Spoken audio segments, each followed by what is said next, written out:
Welcome to the Artist Spotlight for Run Radio. I'm Trina Wilcox, and my guest today, Paxson Chase. Welcome. Hi, how are you? Thanks for having me. Doing all right. I like that your bio says that you're making music for people to relate to and understand that they're not alone. So, what made you want to make music for this tribe of people? Um, just experience, like being in high school and doing my own stuff and not really having people to go to or like understand. It was like, you know what, maybe I could be that person. And then as I grew older, I found music or artists that were doing that, and I was like, I want to do that also. So I just kind of started with that. So, if you can't find it, then be it for other people, Yeah, pretty kind much. of Yep. thing. Yeah, yeah. So, you've been doing music your whole life, kind of your thing Uh, for. yeah, I started like releasing music at like 17. I kind of been doing Okay. it since. So yeah. Okay. Okay. So, what is your process like for making music? Do you have like set times? Do you journal? Tell me about what the process. It's really random. I'm not gonna lie. Yeah. Sometimes Yeah. people will send me like instrumentals or beats, or like I'll make them myself or have a friend make them, and I'll just kind of just go from there. It's like a puzzle. Like I'll just continue to freestyle or do it off the top of my head, and then whatever I like, I'll take it, write it down, and then write from there. Or I'll just like go to the studio and just see what happens. It's all randomized, but it's like, it's always like stuff that has happened to me or like stuff that I know people can relate to. It's not just anything. Do you like to do a lot of collaboration with other people to bounce your ideas off of, or are you kind of solo? I'm kind of pretty much by myself with it sometimes. Sometimes I'll sit with my friends and be like, "Oh, that's a great idea. We should try this. We should try that." But most times I'm just kind of in my room alone, just trying to figure it out from there. Okay. So, who were some of the people that you looked to when you were growing up and you were kind of lonely, you were trying to find music that you could connect to? Artists like X, Hobson, those were like the main ones that like made that type of music. I mean, Kid Cudi definitely one of them too, but it wasn't really like a lot of artists that I knew at the time. Like when I grew older, I found like, where were you this whole time? But before it was like, Dover, it was just few and so little. And one of the other things that could work against you is that, I mean, you're in New Jersey, and so a lot of times you have to go to the big cities, have Mm, all the big, people around, but hmm things are changing. So what is it like to be an indie artist, anywhere today? Um, it's better than it used to be because being independent is like a big thing now. People want to be independent. It's like a thing that people try to push for. Even like famous independent artists try to give like tips on how to be an independent artist, and I'll take notes from them also. But it's a lot easier. I mean, like you said, I'm in Jersey, so it's hard sometimes to have to travel to New York or travel to Philadelphia or just anywhere around those areas to try to get my name out there or meet different people. And it can be taxing at sometimes, but it's kind of the life I chose. So I'm just trying to Yeah. go with it as best I could. What are some of the other things that you do to fill your time when you're not working on music? I pretty much I work or I'm out with my dog or with my friends or just kind of chilling. Most times though, it seems like music is always around me. It seems like I'm always doing Okay. something. Okay. So what does an average day look like for you? Um, I work the night shift, so I don't get up till Okay. like let's say usually like around this time sometimes. And then first thing I do, I just play with the dog for about an hour, go for a walk or a run, try to stay healthy the best I can.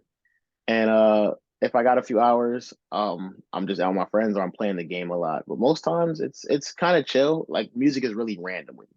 But it'll always be playing somewhere. I always have some type of music, whether it's my music or just someone famous or whatever the case may be. I'm just having music playing.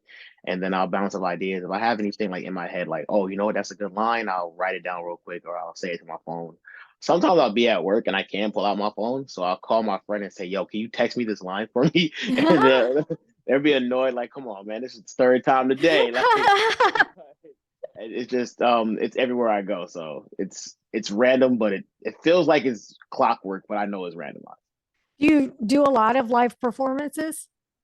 I haven't this year. I kind of slowed down after the pandemic, but I am planning to go back out there and do a lot more. Good, good.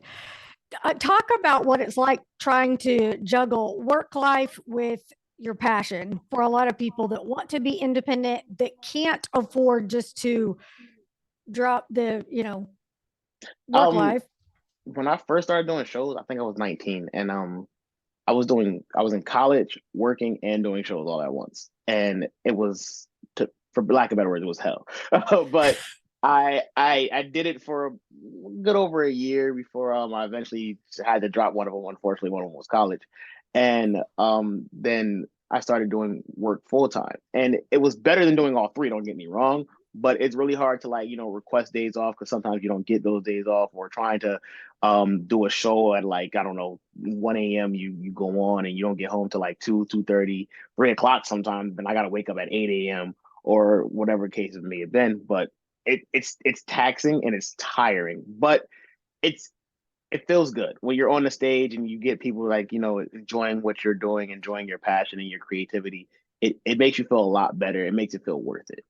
So while it is taxing, I do think it's really much worth it, to go try at least. So you can't do anything unless you say you tried at least once. Very true. Talk a little bit about some of the feedback that you got from your release last year. I want to kill myself, but now's not the right time. Wow, that was my very first song I ever made. It was years ago, but it's still like really big to this day. I'm 24 now, and I'll be 25 this month. But um, I released that at like 18, and Wow.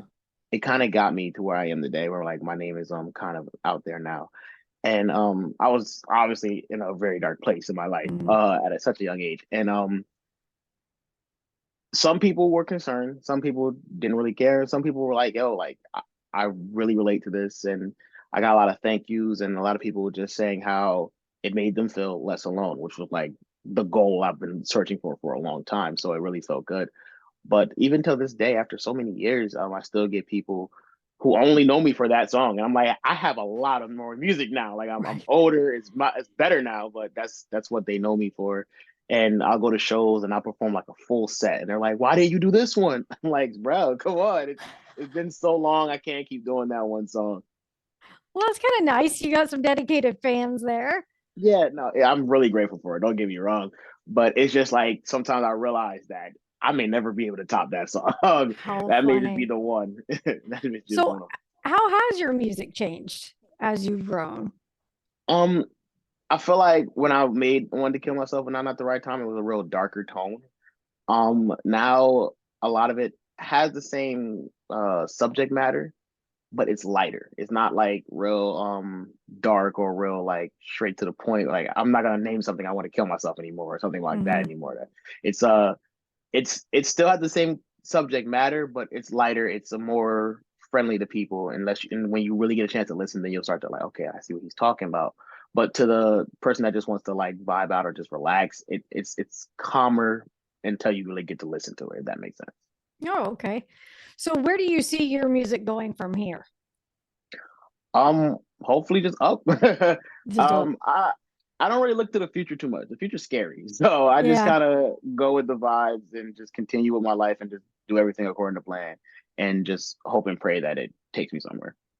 Cool. Great. I wish you the best of luck. Happy early birthday. And Okay. tell people where they can go to get your music. Anywhere, just search me up as Paxson Chase, Paxson Chase, like the bank, and I'll pop up, no problem. All right. Well, be sure you come back next time you have something to share. And thanks for spending some time. Thank you so much. I appreciate it.